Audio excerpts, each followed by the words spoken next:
今天所有的肉啊，其实都差不多，肉也是一样。石榴真的是一个很健康的一个水果，家有娇妻，一定要把石榴剥起来哦，头去掉，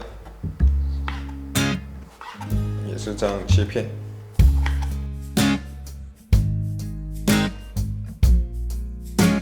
嘿，大家好，今天教大家怎么开石榴。哦，对了，我觉得石榴跟鲑鱼很尖，所以今天再教大家怎么煎鲑鱼。没错，又是煎鲑鱼。感兴趣的朋友可以在上面的链接看之前怎么煎鲑鱼，详细的食材介绍我都会写在下面的简介栏，请动一下你们的手指头，不要那么懒了，不要再问我食材在哪里，食材在下方的简介栏。好，切石榴很简单啊，首先开个头，好，开的不够，可以再开深一点点。你就顺着那个白色的这个分隔带切下去。哇，我们今天这个石榴很多汁呢。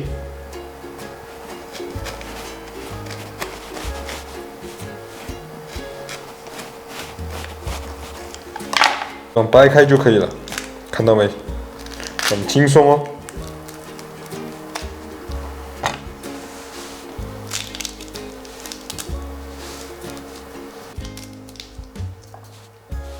哇，好漂亮的这个颜色！石榴真的是一个很健康的一个水果，而且水分也很好。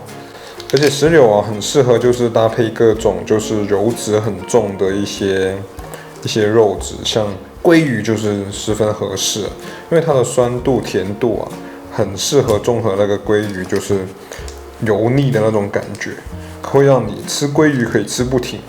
据说啊，石榴啊对女性也是很好的，所以如果你家有娇妻，一定要把石榴剥起来哦。好，这样就剥好了，大概剥了5分钟吧。我们把橄榄切圈，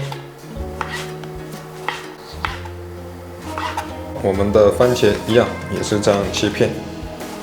我们的小黄瓜头去掉，然后切薄片。这是我们的 feta cheese，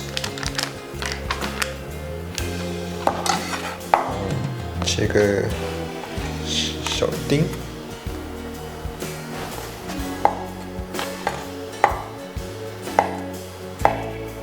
这样小 cube 就好了。然后我们就开始煎鲑鱼。我们今天的鲑鱼是不需要调味的，因为我们的盐分都是从那个 feta cheese 里面来，我们就直接开始煎就好了。加点油，煎鲑鱼的油啊不用特别多，刚刚好一点点就可以了。因为鲑鱼的那个油脂也是很丰富的，这样微微冒烟就可以放入我们的鲑鱼。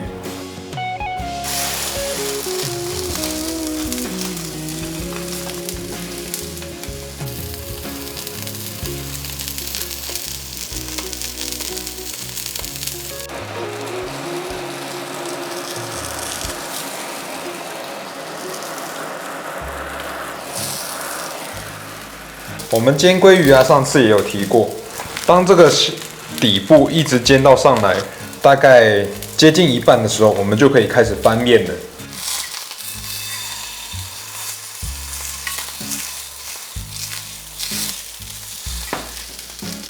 当我们呢整个鲑鱼侧面都完全看不太到那个鱼肉的时候，拿起来，把4边稍微煎它一下。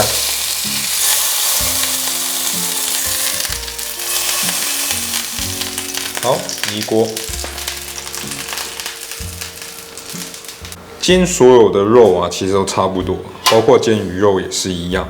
我们就是把整个表面煎完之后，让那个温度慢慢渗进肉里面。好，切牛油果，围着它这样切一圈，打开。锯取壳的地方就是这样一刀切下去，它就可以拉起来了。然后用你的汤匙这样把它挖出来就好了。牛油果啊，一般处理的时候，就是你都是按照把它放在最后的步骤环节里面，因为它比较容易氧化。当然，你也可以就是在表面涂一点柠檬汁，那它也可以保持时间久一点，就不会发黑。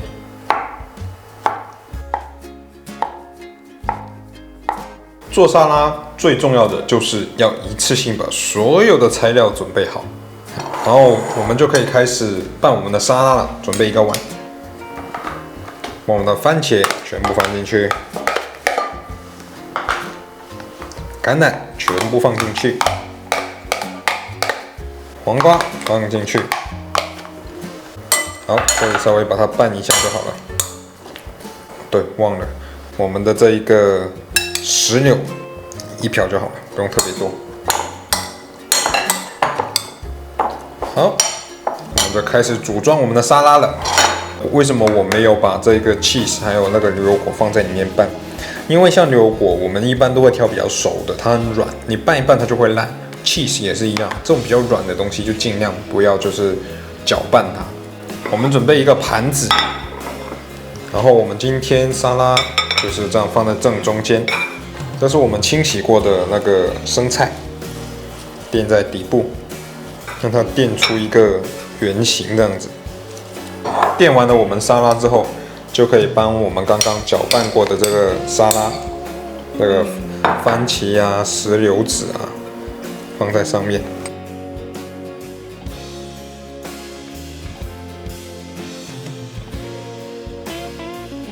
好，然后我们就把我们的牛油果放在松散的放在整个表面。我们的 cheese 也是一样啊，松散的放在每个角落，然后把它这样拿出来。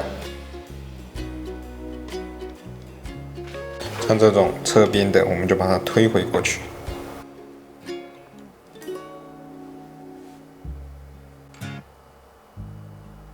好，放上我们的鲑鱼，在最后的最后再撒上一点点海盐，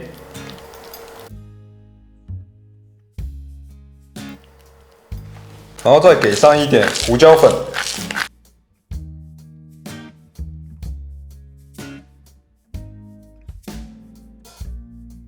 然后再给上橄榄油。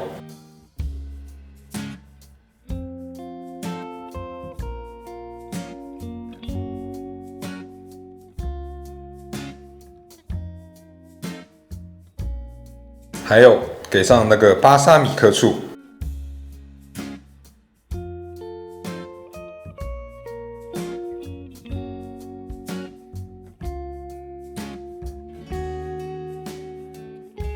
这样简单粗暴的摆盘鲑鱼沙拉料理，就这样简单粗暴的分享给你们。喜欢吃鲑鱼的，一定要帮我按赞、订阅、加分享，并开启你们的小铃铛哦。下次见，拜拜。